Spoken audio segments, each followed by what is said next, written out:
Orientar-se entre o que pode fazer bem e o que pode prejudicar. Selecionar cuidadosamente o que conduz à vida e o que leva à morte nunca são tarefas fáceis. Evangelho segundo São Lucas, capítulo 9, versículos do 22 ao 25.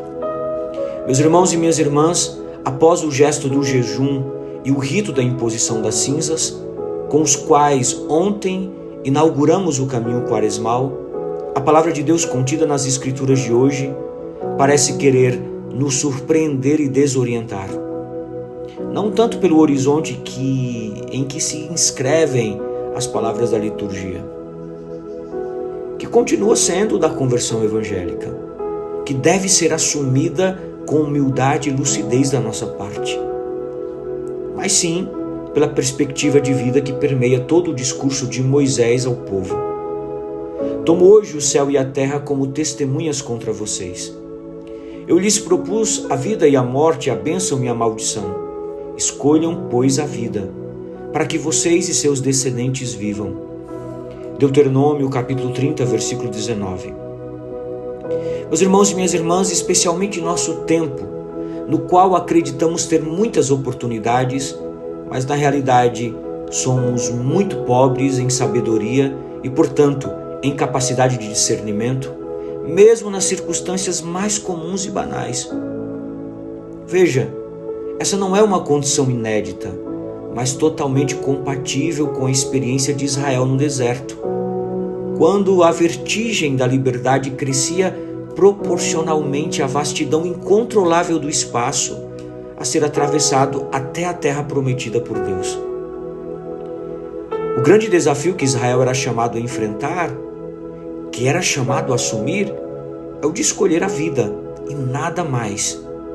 Escolher a vida depois de ter experimentado longamente a condição de escravidão no Egito. De fato, não basta ser resgatado para estar verdadeiramente salvo. É necessário aprender a escolher o que é a vida. Escolher o que é vida e dar vida, rejeitando sem hesitação tudo o que parece comprometê-la, mas na realidade não pode oferecê-la.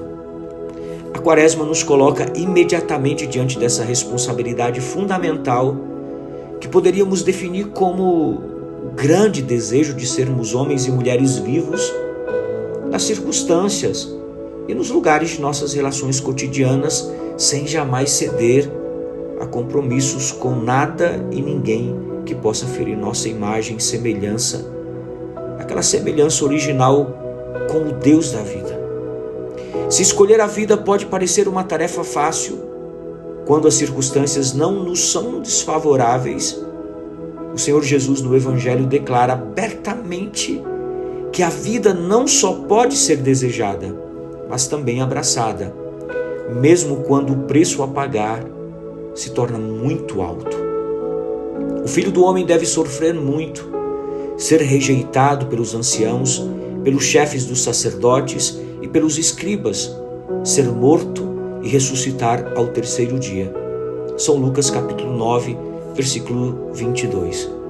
A necessidade e a intensidade do sofrimento a que Jesus se refere não devem ser entendidas aqui apenas como um sinal de que seu iminente mistério pascal já estava escrito e pré-definido.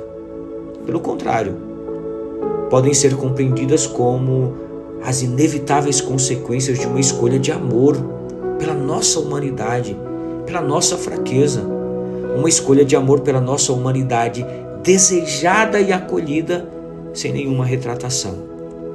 As grandes escolhas na vida nunca são feitas de uma vez por todas, mas são constantemente renovadas e aprofundadas em meio às dificuldades e diante do rosto dos outros, mesmo quando os outros começam a se tornar inimigos.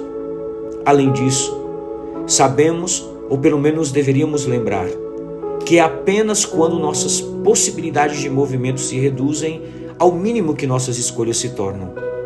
Finalmente, pela expressão do que somos e do quanto estamos dispostos a ser. Somente nessas circunstâncias que, de fato, tornamo-nos capazes de afirmar que nosso desejo profundo é um preço que estamos dispostos a pagar até o fim.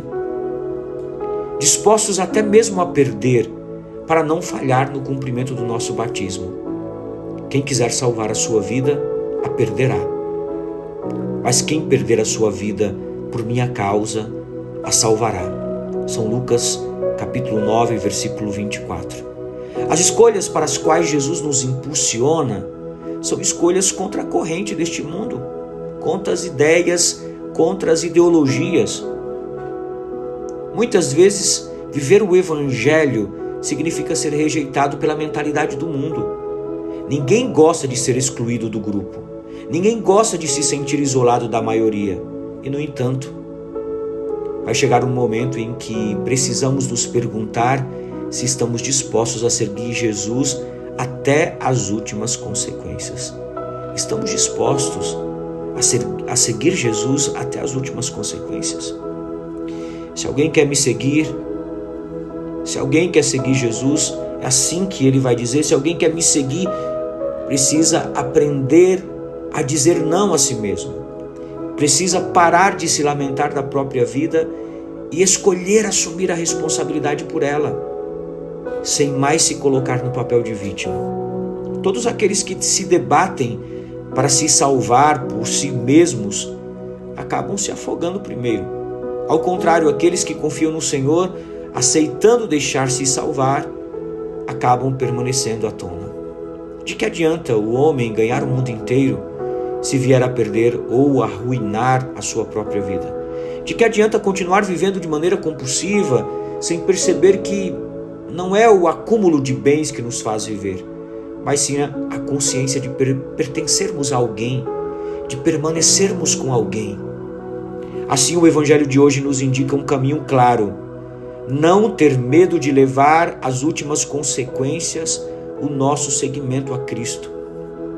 Deixar de viver apenas como quem sofre passivamente e começar a agir como pessoas livres e não mais como vítimas em busca de culpados. Deixar-se salvar, renunciar à posse das coisas para redescobrir uma pertença que nos salva, uma pertença que nos dá a graça de permanecer confiantes de que há alguém por nós. Se alguém procurava um caminho prático, aqui está a resposta. Jesus anuncia pela primeira vez a necessidade de sua paixão, que acabavam de lhe referir a opinião do povo sobre ele e de proclamar a sua fé. Jesus reserva este ensinamento a um pequeno grupo de discípulos, os mais íntimos, mas a todos ele ensina o caminho a seguir por quem pretende tornar-se seu discípulo. De acordo com os costumes de então, quem decidia tornar-se discípulo de um rabi caminhava seguindo seus passos. Por fim, meus irmãos, aqueles que querem seguir Jesus apresenta um caminho de abnegação, de renúncia. Um caminho do sofrimento e da morte é o caminho da cruz. Era frequentemente sobre a dominação romana que um condenado carregasse o braço transversal da cruz desde o lugar da condenação ao lugar da execução. E se tratava de uma imagem tremendamente realista. Seguir a Cristo era viver como condenados à morte pelo mundo, prontos a enfrentar o desprezo de todos. Mas é a morte de Jesus, a sua cruz, que nos dá a verdadeira vida. Por isso, há que estar prontos a perder tudo, que de nada serve se não alcançarmos a vida plena em Cristo. Em síntese, o Evangelho de hoje apresenta um ensino central de Jesus sobre a missão e o nosso verdadeiro discipulado. Jesus destaca a necessidade do sofrimento por amor dele, o chamado a um seguimento radical e a reversão dos valores humanos e divinos. Quem perde, ganha. Quem ganha, perde. Jesus desafia os discípulos de todos os tempos. E quem são esses discípulos? Eu e você. Ele nos desafia a tomarmos uma decisão. Seguir Cristo exige perder a própria vida para ganhá-la em Deus. para alcançar o céu. Uma santa quinta-feira de Quaresma, depois da liturgia da quarta-feira de cinzas. Que Deus te abençoe, em nome do Pai, do Filho e do Espírito Santo. Paz e misericórdia.